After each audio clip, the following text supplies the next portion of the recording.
Hello guys, we are back with our next lecture. In this lecture, let us go through how you can connect a PHP with a database, guys.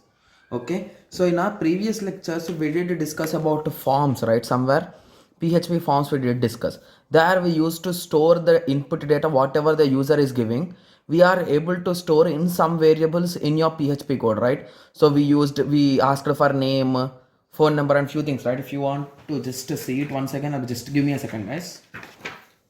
Okay, regular expressions. Before that only we discussed about forms, right? Okay, just give me a second. Okay, I'll be back in a moment, guys.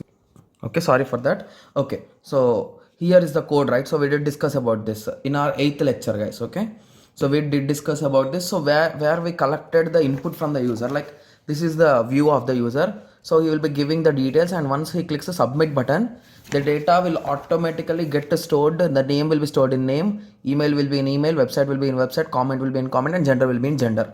So finally the values you somehow managed to collect them into the variables.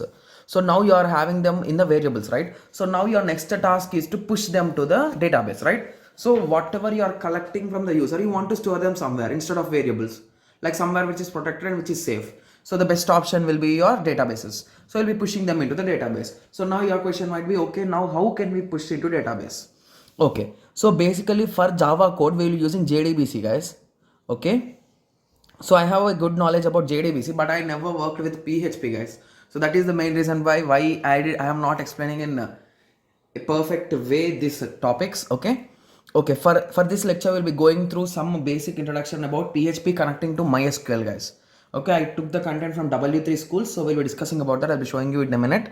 Okay, and in the next lecture we'll be going through some Perl with the database connectivity. After that we'll be discussing about JDBC connectivity in detail, guys, because I'm having knowledge about that, so I can explain you that in detail. Okay, so just give me a second. I'll be showing you the PHP connectivity in MySQL. Okay, just give me a second.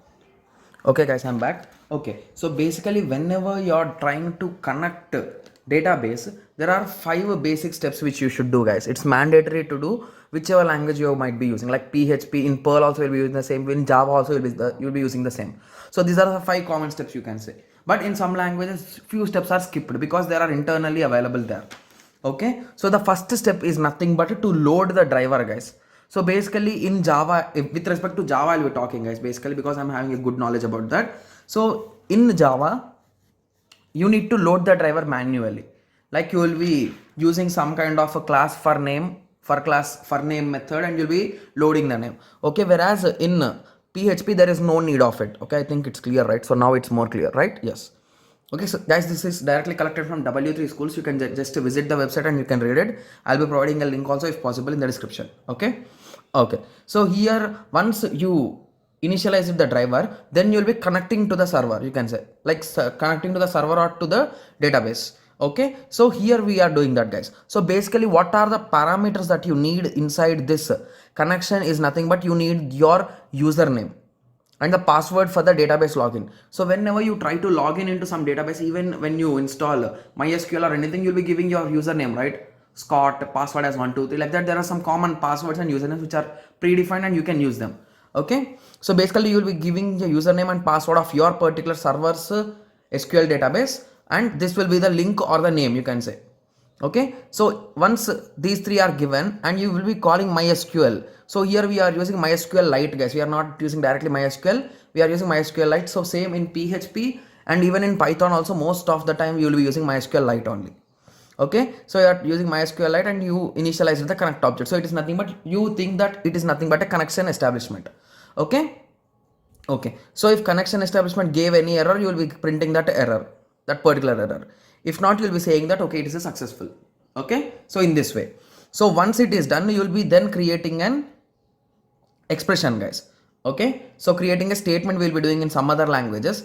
Here you can directly do it, guys. So here we connected to the server, so it is in this way: colon server name, my database, username and password. Okay, so after that you are initialized the connection with some variables.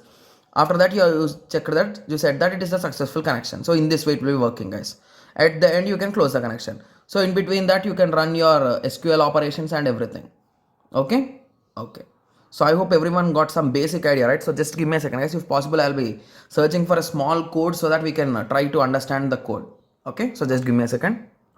Okay, sorry for that, guys. Okay, so this is a sample code, guys. So firstly, we'll be writing the server name. Everything will be inside the PHP tags only. Server name, then the name of the database. Okay, so sorry, the username of the login ID and password. So you can say that username and password, then the database name. So in a particular server, we might be having some multiple databases, right?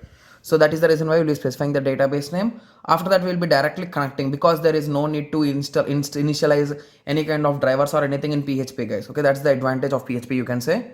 So then you'll be connecting the driver and you'll be checking for the connection whether it is there or not, as established or not. So you can directly check whether if it is a false or empty. It is indirectly, it is nothing but connection has been failed. Okay, then you will be writing your SQL statements, guys. You can write any kind of statements, like I hope everyone knows the basic statements, right? Insert, update, delete, modify, and all those things, like basic statements. Insert into table name, values, like that you'll be writing, right? Okay, so here they gave some 3 statements with the register number, name, and values, password. Okay, so then they started the session, and after that, okay, so after that they are executing those queries. So basically you need to execute those queries, right? So here there are multiple queries, so they are using MySQLite _ multi _ queries with the connection and all the SQL statements. So if you notice that all the SQL statements are inside SQL only, like $SQL. Dollar means nothing but to store variables. We'll be using this dollar. Okay, so once all the things are done, so one after the other it will be done, guys. So new record has been successfully entered, like that. You will be getting the messages one after the other in that way. Okay, so at the end you'll be closing the connection. So here the main thing that you should remember is it is having 4 steps, guys, in PHP. Okay, so the first step originally it should have is to load the driver or to initialize the driver. That is not there in PHP. Okay, so here we are initially we are creating the connection. If you notice here, okay, just give me a second. Okay, so here we are initializing the connection. Okay, so after that you can say, okay, here we are creating the statement also is not there. Okay, so only 2 or 3 steps only. Okay, so after that you wrote the SQL statements. After that you are directly executing them, and after that you are closing the connection. So mainly there are only 3 steps. Okay, so I hope everyone got some basic idea. Sorry for not explaining in detail also, guys, because I'm also not having that much clarity about PHP and backend databases. Okay, so in the next lecture we'll be going through some introduction about Perl databases also. Okay, so let us meet in the next lecture. Thank you. Thanks for watching.